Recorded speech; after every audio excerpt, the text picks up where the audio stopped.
So we've been operational from the start. We never stopped operating, so we were excluded from the provincial order from daycare closures because we watch being a licensed home childcare agency. We already operate in small numbers, so we already have many of the things that we needed to have in place to protect the children, to keep them safe, were already in place prior to. We have tweaked some things, so we have more cleaning and disinfecting going on during the day. We've limited some things like toys, especially stuffed animals and things like that. Some children who have a special stuffy, parents have actually went and purchased a second one so that they can keep it in the home. We're really trying to meet all of the children's needs at the same time by keeping them safe. We also put protocols in place for pickups and drop-offs just to ensure everyone's safety, including our providers, who are very important to us. Basically, I've had to revamp my whole program, whereas before with my picky eaters, I'd have a tray full of like sandwiches or different types of foods that the kids could actually choose on their own, and that way we're not wasting a whole lot of food. That has had to go. So now I do the sectioned off foods and stuff like that. The kids can't go in and share crayons, pencil crayons.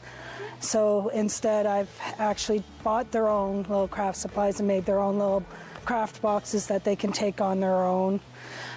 Teaching the kids with social skills now, we have to teach them socially distanced social skills. Field trips, we used to go to the museum, is now done. I have a fish tank inside, which we used to go to Big Al's and go pick out fish. That's no longer. Trips to the park, we just don't even do that. We'll go for walks instead. So it's changed everything for these kids. We have a one-person drop-off and pick-up. We ask that they make sure nobody else is at the door before they arrive, or to wait until the person leaves if they arrive at the same time. We have parents dropping off in the doorways rather than coming into the home, where home child care has always been open and friendly. Those are the small things that have changed a little bit, but we keep up our communication. We've been really proactive about letting our providers and our families know what's going on. We've tried to be vocal and educate the public and our families to let them know we're doing everything we can to keep them and their families safe.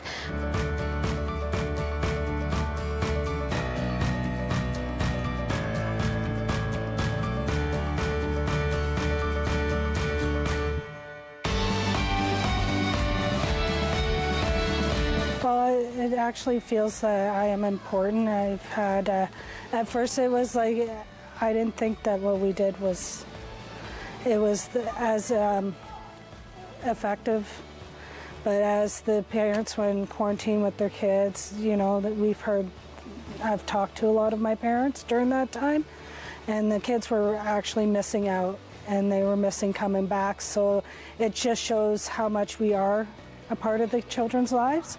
We recognize that there's a lot of families out there that are uncomfortable sending their children back to school. We have been trying to recruit new providers. Maybe now is a time when you might want to think about a career change. Things have changed drastically in our society, and maybe staying at home with your family is something that might be really appealing to some families right now.